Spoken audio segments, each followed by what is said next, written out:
After a 20-minute hearing, a Henrico Circuit Court judge sentenced Naseem Roulack to 3 more years in prison for his 2023 escape from St. Mary's Hospital that led to a 2.5-month manhunt. This is on top of the 13 years he was already serving for aggravated malicious wounding and other charges. Roulack pled guilty to one charge related to the escape.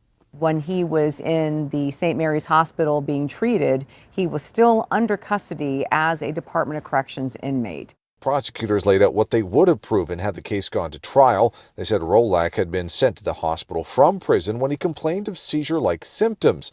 They had surveillance video from the hospital would have shown in the early morning hours of August 12th, while the 2 prison guards tasked with watching him fell asleep, he broke free of the modified handcuffs he had on and ran from the hospital. Prosecutors said the guards had been working 13 to 17-hour days on average leading up to the escape and were 11 hours into a shift when Roulack got away.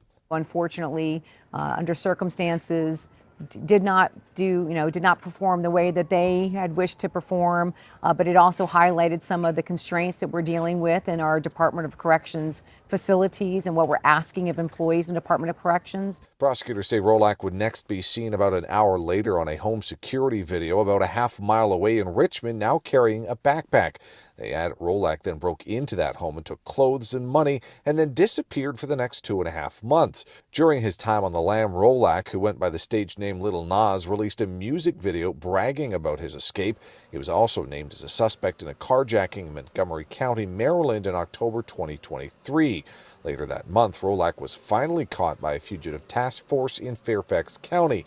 They said he had an assault rifle on him at the time of his arrest.